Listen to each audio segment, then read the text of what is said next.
So in this segment, we're going to be talking about how the EU could respond to the UK's protocol plans. So this article is pretty good for the most part, but there are, I think, some issues I have with it, which I'll talk about at the relevant points.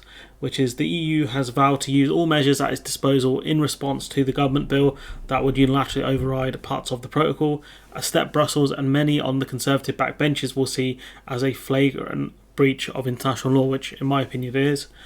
So you've got different options there. One is legal action, which the EU are currently taking. The EU is likely to restart. Let me see when this article was written, on the 13th. So this was before Sefcovic announced the legal action. The EU are taking legal action against the UK over the things that we've done with the legislation. The Commission has other gripes about British implementation of the protocol, including a unilateral decision to waive some of the checks on cold meats and alleged failure to provide data and build border inspection posts. These complaints, which the UK disputes, could also end up in the European Court of Justice.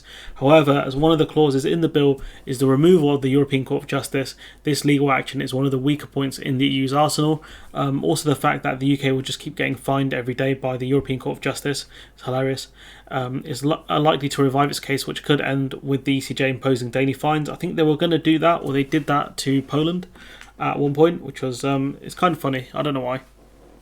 Daily fines. They could make life difficult. So we've already been kicked out of the Horizon program. I don't think we're going to be able to ascend there. The video I've done about the Horizon program should have come out by now, hopefully, which is basically we had an agreement to join the Horizon program in principle. However, that doesn't guarantee much, really. And that's why the UK effectively has been booted out of the Horizon program. It's not official yet, but it pretty much is. So I was wrong in previous videos to state that you were wrong to kick us out of Horizon when we didn't really have a full agreement. It was just an agreement in principle. The EU's ambassador to London, João de Almeida, has already regretted that researchers were collateral damage in the protocol dispute, which is sad. It's going to result in a brain drain for people, scientists in the UK. Individual member states may also choose to put pressure on the government. For instance, France could step up checks on British goods entering the EU. More onerous checks will mean lorry queues at Dover, and that's up to individual member states to do.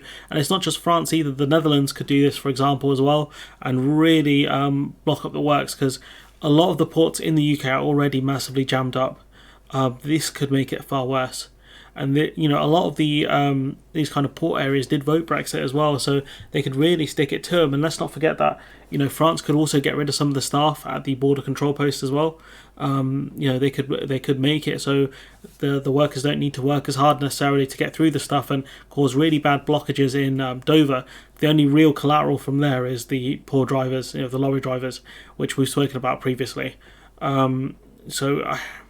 It's a good option for France, but it does have, the lorry drivers will suffer because of this. So I don't know what happens in that case, but this is a very likely outcome that the UK, France and other EU member states that deal directly with the UK in terms of trade could just start, increasing the amount of checks that happen. Trade war. Now, this is where I have issues with the article, because this has kind of been explained by another Guardian article, which had, I think, more expertise when they wrote it. I'm not dissing the person who wrote this, but they do talk about how the EU would have to go through the relevant mechanism. So it starts off well, which is the EU are experiencing trade wars. When they got into a trade war with Donald Trump, it imposed tariffs on Harley Davidson bikes, jeans, and bourbon. So it can be expected Brussels would target iconic British goods. Also, the fact that the EU can target specific constituencies as well. If certain things are farmed in certain constituencies, which some of the key Tory seats are in rural areas, they could use those to target certain British products. But imposing tariffs is not a quick option.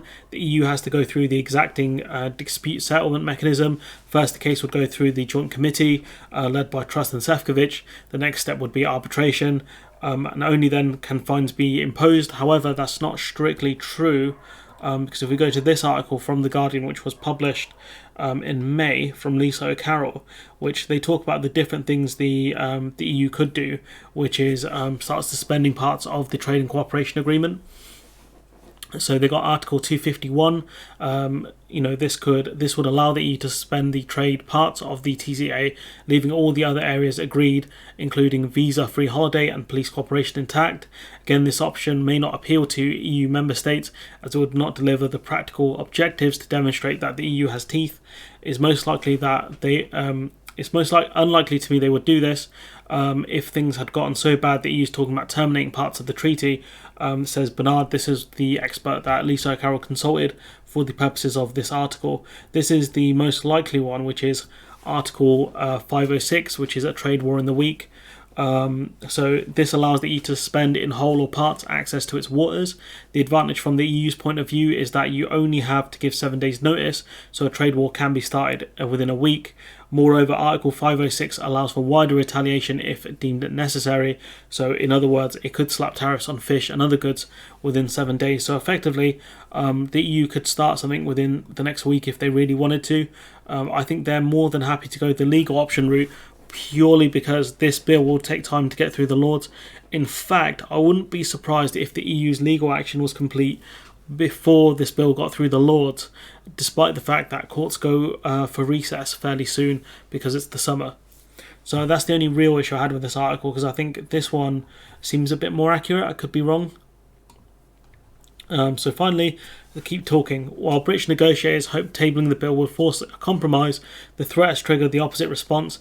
The EU has united in defence of the protocol, and while they will call for further talks, and no doubt hopefully there'll be a joint committee meeting at some point. Apparently they haven't had one for a while. Let's hope something happens here and we don't have to go through the route of suspending parts of the trade deal that we have with the EU, or getting imposed fines on us, because at the end of the day it won't be the members of the government that pay it. It'll be the British taxpayer who have to pay any fines, because this lot can't accept what they've agreed to.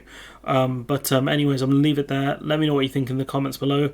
Like, comment, share, subscribe. Support the channel on Patreon if you can. And hopefully I'll see you in the next one.